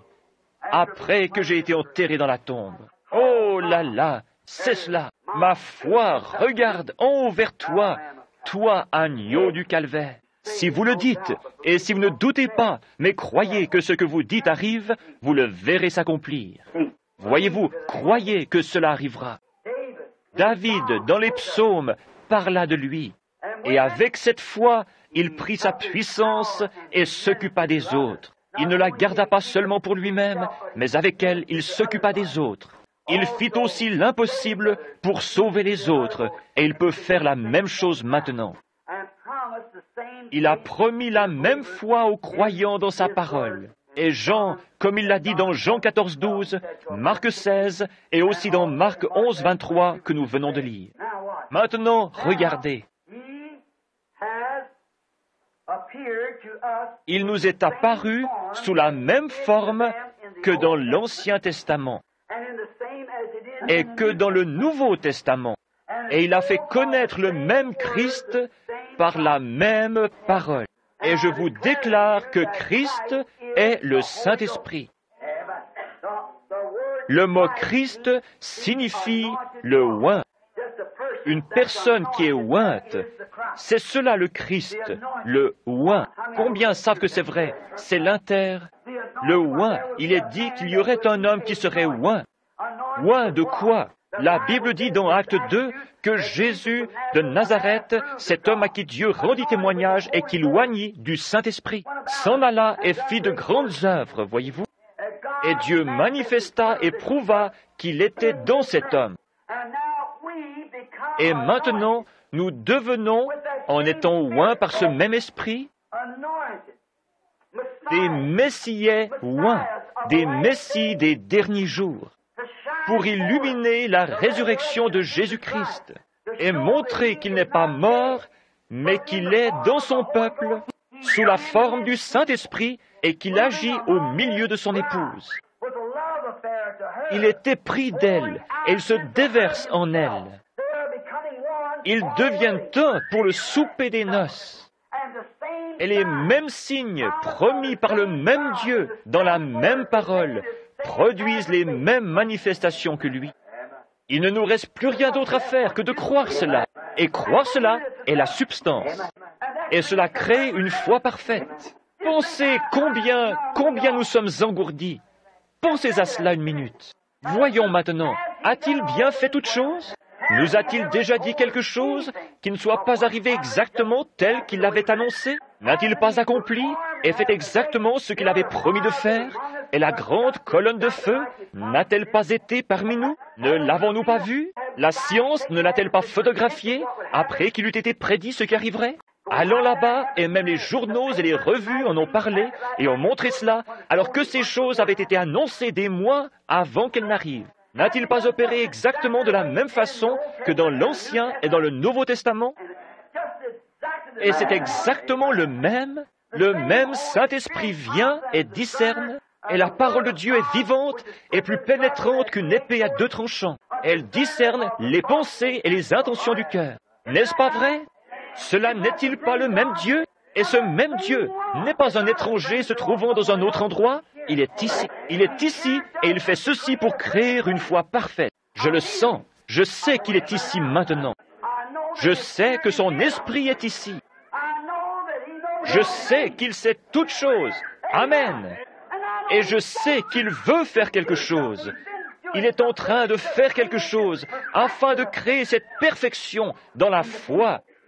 Allons-nous entrer dans l'éternité avec 8 âmes sauvées, comme ce fut le cas au jour de Noé?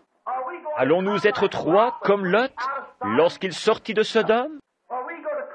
Allons-nous être 6 croyants comme au jour de Jean-Baptiste? Croyons, car ses œuvres sont parfaites. Elles sont manifestées chaque jour parfaitement devant nous, nous montrant qu'il est la parole, la parole. Hébreux chapitre 4 dit, la parole de Dieu est plus pénétrante qu'aucune épée à deux tranchants, et elle discerne même les pensées et les intentions du cœur. Pensez à cela. La parole de Dieu est cela. Elle discerne les intentions du cœur. Car la parole de Dieu est vivante et opérante et plus pénétrante qu'aucune épée à deux tranchants, atteignant jusqu'à la division de l'âme et de l'esprit, des jointures et des moelles. Et elle discerne les pensées et les intentions du cœur. La parole faite chair. Alléluia! La parole opérant dans la chair humaine, par des signes physiques, par des signes matériels, par des signes scripturaires, parfaitement, pour vous amener à une foi parfaite, pour un enlèvement parfait.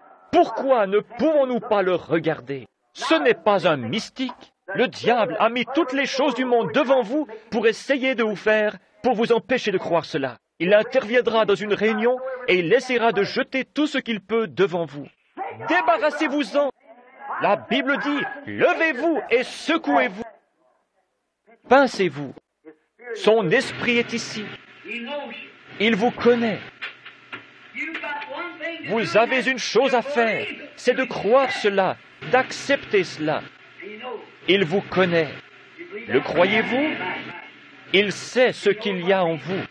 Il sait ce que vous êtes. Il sait ce que vous désirez. Il sait de quoi vous avez besoin. Jim, crois-tu qu'il sache ce qu'a ce bébé? Vous avez pris sa température avant de partir, et il avait 40. Croyez-vous qu'il le guérira? C'est venu sur lui aujourd'hui. Il est tombé malade, mais cela le quittera. Je viens de regarder par ici, et j'ai vu ce qu'ils ont fait avant de quitter la maison. C'est vrai. Madame Little, croyez-vous que Dieu vous donnera la victoire sur ce diabète? Il y a une dame qui est assise à côté de vous. Je ne vous connais pas, mais l'esprit est sur elle. Ce qui la tracasse, c'est qu'elle a un enfant qui doit être opéré d'un œil. Elle est de Chicago. Vivante, opérante, plus qu'aucune épée à deux tranchants, elle discerne. Qu'est-ce? La parole. Croyez-vous cela? Certainement. Il y a une dame qui est assise juste là, dans la rangée suivante. Vous venez d'être opéré de l'œil. Et cela n'a pas trop bien réussi. Mais si vous le croyez, cela ira bien pour vous. Le croyez-vous? Très bien. Vous pensiez à cela. Madame Peckinpah, ce n'est pas pour vous, c'est pour ce petit-fils qui est assis ici. Vous priez pour cela, mais croyez-vous que Dieu le guérira? Vous croyez que Dieu peut me dire ce qui ne va pas pour lui? Les docteurs ne le savent pas. Non, c'est vrai. Ses poumons sont congestionnés, c'est vrai. Il a une maladie du sang, c'est correct. Vous êtes un peu troublé au sujet de le laisser aller à l'école ou non. Vivante, opérante, plus qu'aucune épée à 2 tranchants. Je vois une femme qui vomit sa nourriture. Elle est quelque part. Laissez-moi reconnaître son visage. Oui, elle est assise là. Son nom est Madame Llewellyn. Si vous croyez de tout votre cœur, ce trouble de l'estomac vous quittera. Amen. Il y a ici une dame qui est assise à la même hauteur qu'elle, de l'autre côté, au bout de la rangée, et qui me regarde en ce moment. Elle porte des lunettes. Elle a de l'arthrite. Celle-ci est dans votre main gauche. Elle y était, mais elle n'y est. Oui, si vous croyez. Qu'en est-il de ce bébé qui est là? Il vient de l'Ohio. Il a un cancer à l'œil. Croyez-vous que Dieu le guérira? Il le fera, si vous le croyez. Voyez-vous? Ashland, Ohio. Croyez-vous maintenant que Dieu le guérira? Il le fera. Qu'est-ce? Opérante, vivante, plus qu'aucune. La dame qui est ici, quelque chose l'a frappée. Elle souffre de son épaule. C'est vrai. Est-ce vrai? Très bien. Croyez et cela vous quittera. Voyez-vous? La parole de Dieu discerne les pensées et les intentions du cœur. Maintenant, il n'y a pas de carte de prière dans ce bâtiment. Personne n'a distribué de carte de prière. Nous ne les utilisons pas ici, c'est simplement pour garder l'ordre. Voulez-vous que l'on prie pour vous? Combien désirent que l'on prie pour eux, pendant que la parole est manifestée dans la chair? Que cette rangée ici se lève et s'avance de ce côté. Que premièrement, cette partie vienne ici, ceux qui désirent que l'on prie pour eux. Ensuite, après cela, je désire que cette partie ici vienne derrière eux. Ensuite, quand ils auront passé, que cette partie ici vienne.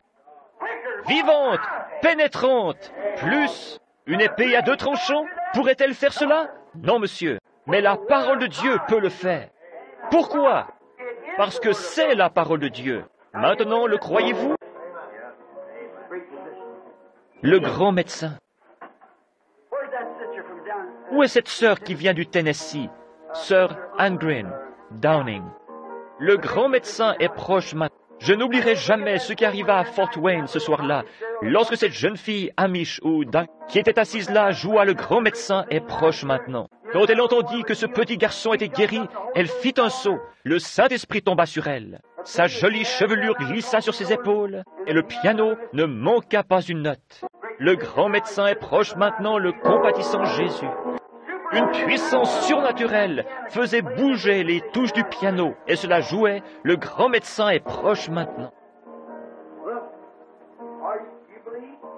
Regardez, croyez-vous? Vous devriez le faire. Maintenant, souvenez-vous, lorsque vous passez. Cependant, si vous ne le croyez pas, ne venez pas, restez assis. Dites, je ne vais pas m'avancer sans conviction. Je viens en le croyant fermement. La Bible dit, ces signes suivront ceux qui auront cru. S'ils imposent les mains aux malades, ceux-ci seront... C'est exactement cela. C'est à une certaine condition, si vous croyez cela. Maintenant, moi, je le crois. Dieu vous a prouvé que je croyais cela. Voyez-vous, il manifeste sa parole pour montrer que c'est sa parole. L'accomplissement de l'Écriture le démontre. Maintenant, croyez cela quand vous passerez par ici. Voulez-vous le faire? Et alors que je vous impose les mains, c'est exactement ce que la Bible a dit. As-tu ici l'huile pour l'onction, frère Neville? Prends-la et viens de l'autre côté. Accomplissons l'Écriture. Viens de ce côté et oins chaque personne alors qu'elle passe. Et nous prierons pour elle, maintenant, afin que je sois sûr que j'ai la prière de la foi pour chacun de vous. Tous ceux qui sont des croyants posent leurs mains sur quelqu'un d'autre. Étendez votre bras et croisez vos mains les uns sur les autres. C'est là que nous allons découvrir quelque chose dans quelques minutes. Je verrai ainsi combien mon Église a avancé dans ce que nous croyons. Je désire voir combien les gens sont avancés. Je désire voir combien les gens sont avancés et combien ils sont prêts à prendre l'épée pour monter au front et dire « Je te défie, Satan. Je te défie. Tu ne peux plus me faire douter. Pourquoi ces choses sont-elles faites? Pour que les gens croient. C'est la parole. C'est cela qui vous montre que je vous prêche la vérité, la parole. La parole faite chair en vous, devenue parole, devenue vie en vous, devenue vie en moi. Voyez-vous, le grand médecin. Très bien, inclinons nos têtes maintenant. Seigneur Jésus, le grand médecin est proche maintenant. Tu es le médecin.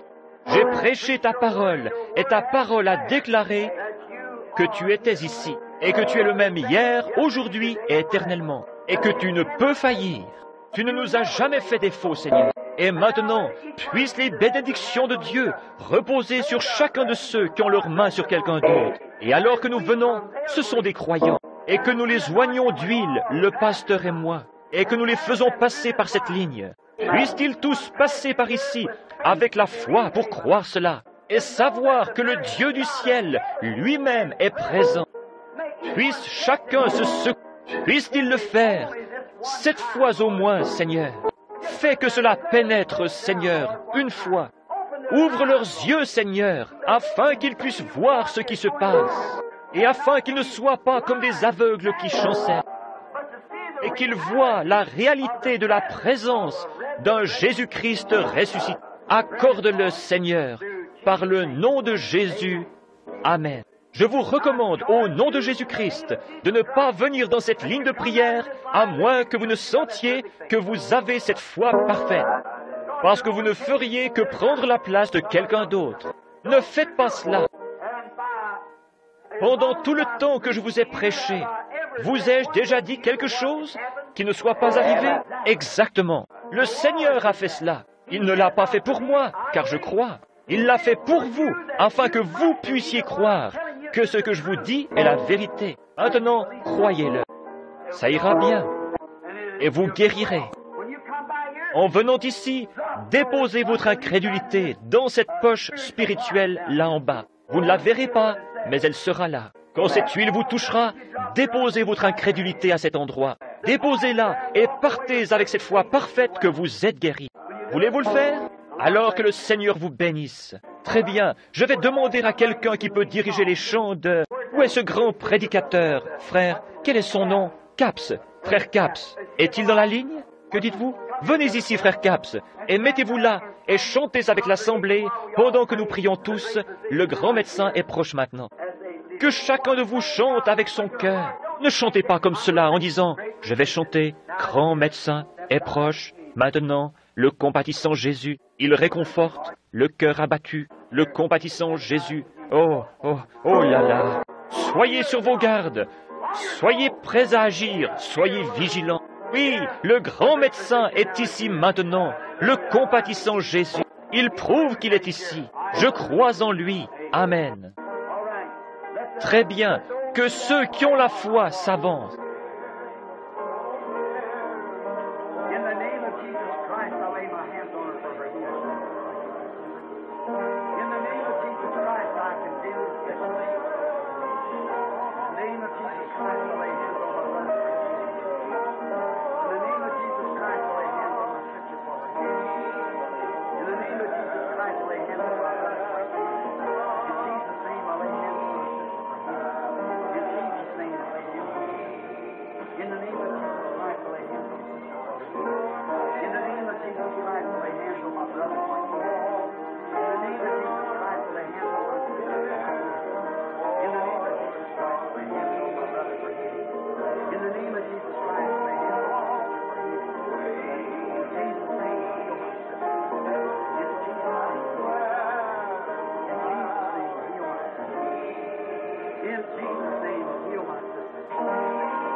In Jesus' name, heal my sister.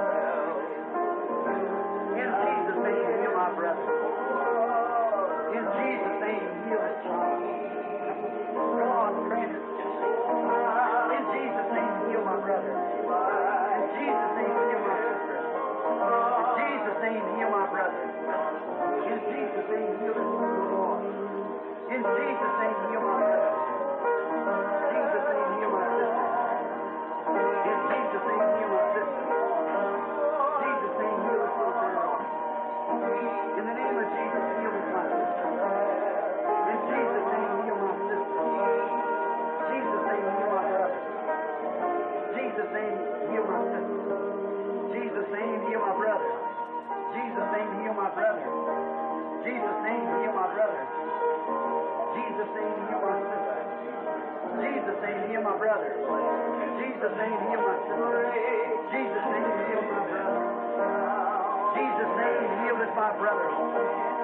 Jesus' name, heal my brother. Jesus' name, heal, Lord, my brother. Jesus' name, heal my sister. Jesus' name, heal my sister. Glory to God. Healing my brother too, Lord. Jesus' name, heal my sister.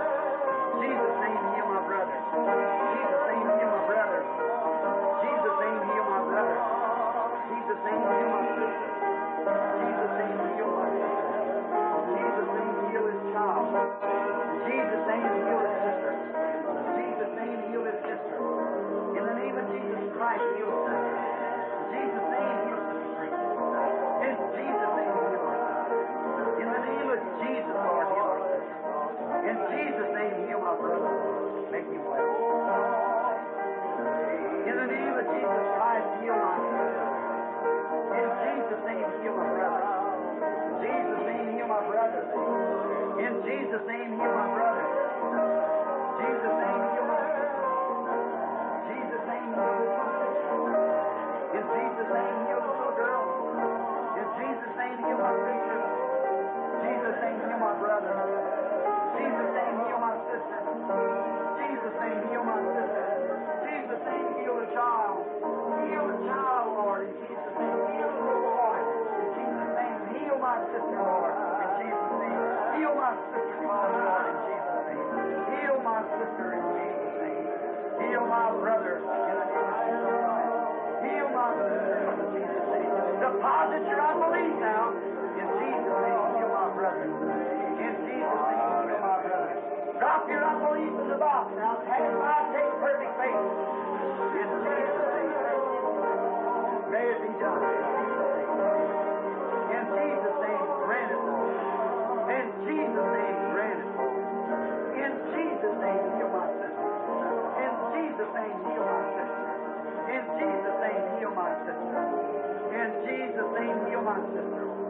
In the name of Jesus, heal my sister. This is Lady Taylor. In the name of Jesus, heal this little child. In Jesus' name, heal my sister. Bless you, brother. In Jesus' name, heal brother. Praise God. In Jesus' name, heal my sister. In Jesus' name, heal my sister. In Jesus' name, heal my sister.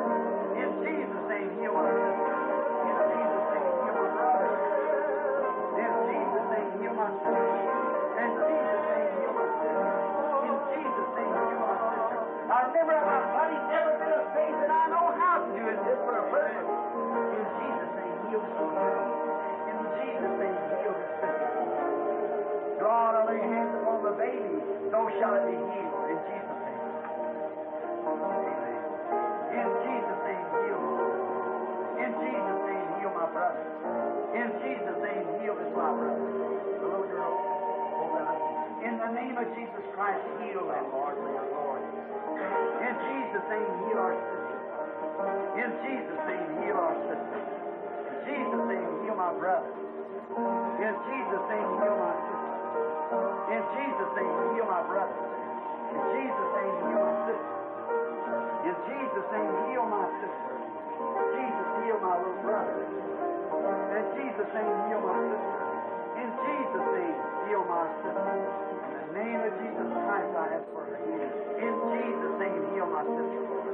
In Jesus' name, heal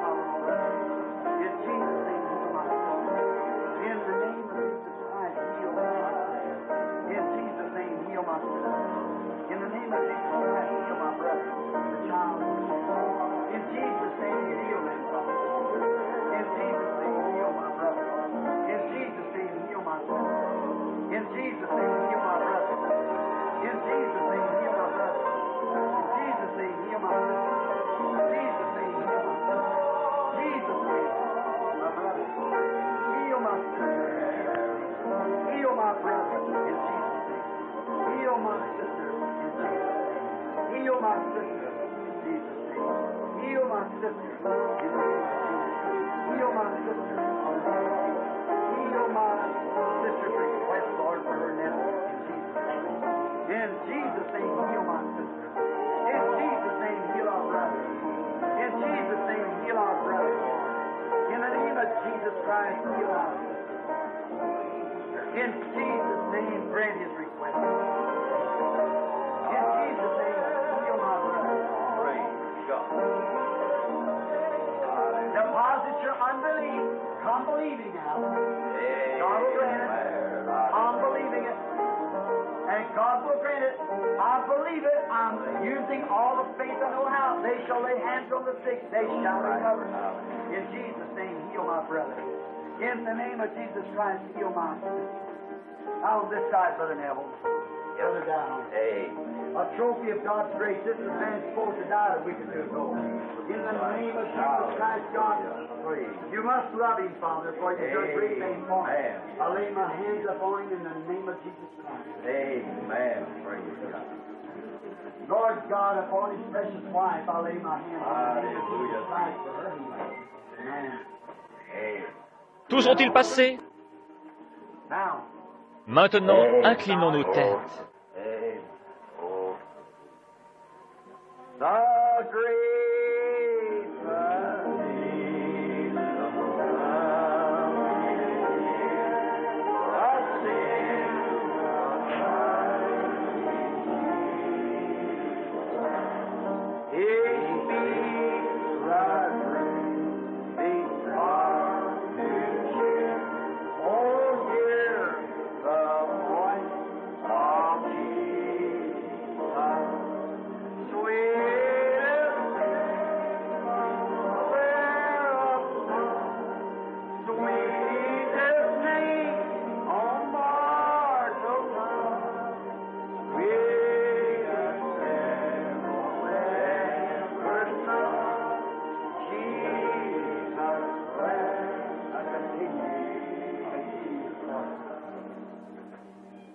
know ye what I have done to you? Savez-vous ce que je vous ai fait? You call me your pastor. Vous m'avez appelé votre pasteur, et vous dites bien, car je le suis. If I, your pastor, Si moi, en tant que votre pasteur, ai été identifié par Jésus-Christ comme faisant son œuvre, alors croyez ma parole. En faisant cet acte de foi et en vous imposant les mains, j'ai condamné la maladie et les afflictions qui vous tourmentaient. Croyez-le, ainsi vous recevrez la réponse, peu importe ce que c'est. Car toutes choses sont possibles à ceux qui croient. Et quand vous priez, croyez que vous recevez ce que vous avez demandé. Et je crois vraiment que je le reçois. Et dans mon cœur, j'accepte chacune de vos guérisons. J'accepte que c'est accompli. Je le crois avec tout ce qui est en moi. J'ai aussi posé mes mains sur ces mouchoirs qui sont là. J'ai surveillé cela de près. Je crois qu'ils produiront exactement ce que les gens ont demandé. Je le crois. Ceci entre dans ce troisième pool. Je le crois. Maintenant, je désire vous poser une question sincère, à vous qui avez passé par la ligne de prière. Pouvez-vous réellement croire et sentir maintenant que quelque chose s'est passé en vous depuis que l'on vous a imposé les mains? Le voilà.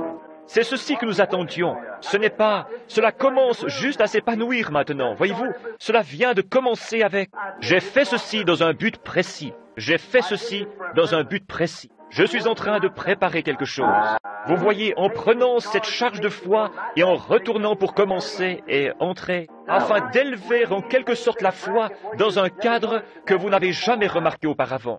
Pas une foi quelconque, mais une foi parfaite, édifiée ici en dedans. Et observez un Dieu parfait, avec un cœur parfait, garder une promesse parfaite, par sa parole parfaite, qui est plus pénétrante qu'aucune épée à deux tranchants et qui discerne les pensées du cœur.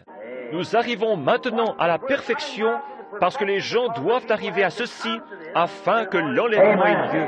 Ce qui le retient en ce moment, c'est attendre que cette Église entre dans cette foi parfaite pour l'enlèvement. Je la cherche. Cela veut dire que je dois être secoué et abaissé, et cela veut dire la même chose pour vous. Mais ensemble, nous y arriverons par la grâce de Dieu. Amen.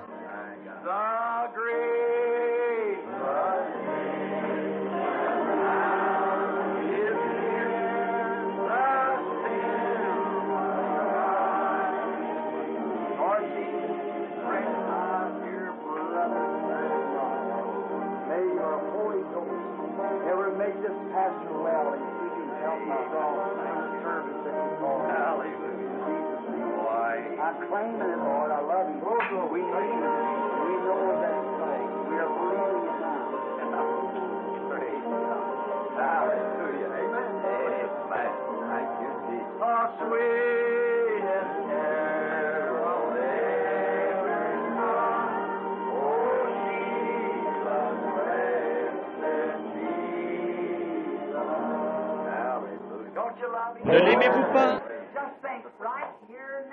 Pensez qu'ici maintenant, un travail a déjà commencé dans votre corps pour votre guérison. Parce qu'il a promis que cela arriverait.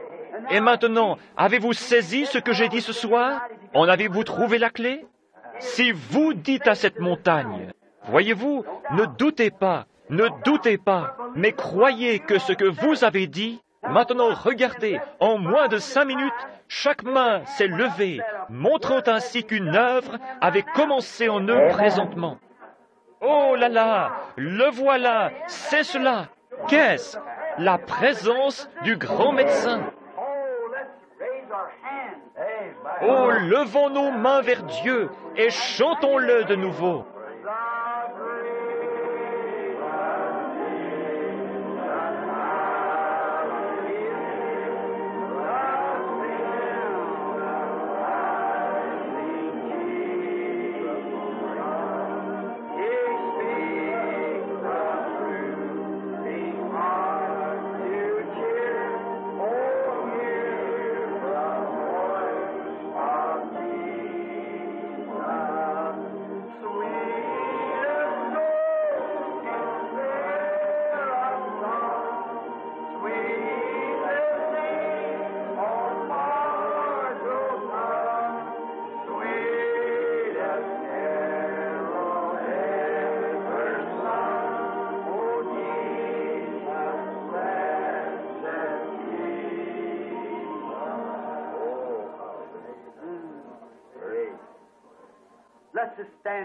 Restons tranquilles 1 minute. Adorons-le dans notre cœur. Pensez-y. Il est ici. Il est ici. Qui? Qui s'identifie comme étant la parole? Au commencement était la parole, et la parole était avec Dieu, et la parole était Dieu. Et la parole fut faite chair, et habita parmi nous, le même hier, aujourd'hui et éternellement. La parole est plus pénétrante qu'aucune épée à 2 tranchants, et elle discerne même les pensées et les intentions. La raison pour laquelle vous êtes venus ici. Dans quel but vous êtes ici? Qui vous êtes? Elle a identifié que Jésus-Christ était le Messie. Et aujourd'hui, elle identifie qu'il est le même Messie hier, aujourd'hui et éternellement. Le grand médecin qui est ici a dit, « Ces signes suivront ceux qui auront cru. S'ils imposent les mains aux malades, ils seront guéris. Et si vous dites à cette montagne, ôte-toi de là, et si vous ne doutez point en votre cœur, mais croyez, s'il peut créer des écureuils qui ne peuvent croire en aucun cas, ni n'en ont la faculté. C'est ma propre foi qui sort et fait cela. Ma foi dans ce qu'il m'a poussé à demander. Il m'a incité à le demander, et j'ai accepté son défi. En obéissance à sa parole, je l'ai demandé et il est apparu. Dieu dans le ciel sait que c'est vrai. Peut-il aussi guérir les malades? S'il peut m'élever en amenant ma foi ici en haut, même pour les gens, même si eux ne peuvent grimper jusqu'à ce cadre-là, s'ils n'y arrivent pas, il peut utiliser ma foi. Il peut m'élever jusqu'à cette place. Et j'y monte pour vous. Je crois pour vous. Je parle pour vous. Je suis votre frère. Et en tant que votre frère, je me tiens là comme intercesseur. Et j'essaie de mon mieux de vous porter devant Dieu. Et je suis debout maintenant, juste devant le trône blanc, pointant mon doigt vers ce sacrifice sanglant et déclarant par son nom que c'est fait. Cela doit arriver. Cela doit arriver. Vous savez que c'est arrivé. Je sais que c'est arrivé. Et vous aussi le savez. Et c'est ainsi, c'est vrai. Amen. The carol never sung. Oh, Jesus, blessed Jesus, sweet as snow in Seraph's song, sweetest name on mortal tongue, sweetest carol ever sung, Jesus, blessed Jesus. And the devils were subject. Et les démons nous étaient assujettis en ton nom, Sweetest le nom le plus doux sur la langue d'un mortel. Les démons, ce nom qui ressuscite les morts, qui guérit les malades, qui purifie les lépreux, qui chasse les démons, qui fait des chrétiens. Il n'y a pas d'autre nom sous le ciel. Je vis, je baptise, je crois, j'adore dans ce nom. Oh, laissez-moi en devenir une partie. Laisse-moi perdre mon moi et le retrouver, Seigneur, en toi. Ce nom, Jésus-Christ, le Messie oint. Laisse-moi me frayer un chemin à travers la boue de l'incrédulité, afin de refléter la beauté de Jésus-Christ, le même hier, aujourd'hui et éternellement. Maintenant, que Dieu vous bénisse. Quand vous reviendrez ici dimanche prochain, donnez le témoignage de votre guérison et de ce qui s'est passé cette semaine. Observez et voyez ce qui arrive. C'est terminé. Comment le savez-vous? Il m'a dit de le dire, et je l'ai dit. C'est cela, c'est terminé, je le crois. Maintenant, le pasteur, frère Neville. Juste un instant.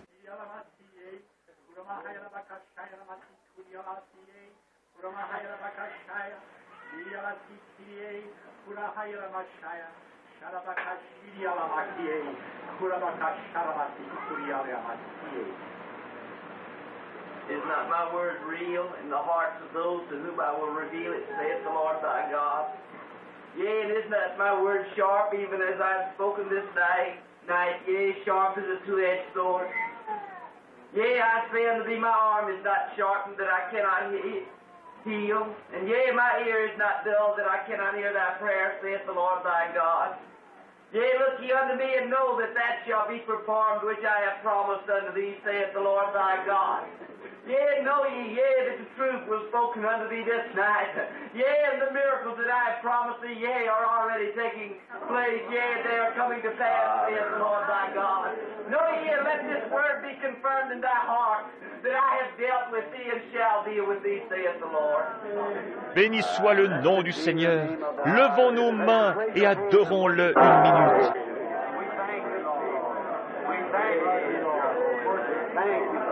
Oh, hallelujah, hallelujah. Thank you, Jesus. Praise your holy name. Maintenant, en tant que croyant, avez-vous remarqué la longueur du message et le rythme dans lequel cela a été dit? Et avez-vous observé l'interprétation faire de même? Amen. C'est cela. Observez que c'était exactement avec le message, confirmant que cette chose était la vérité et qu'il a déjà accompli ce qu'il vous avait promis.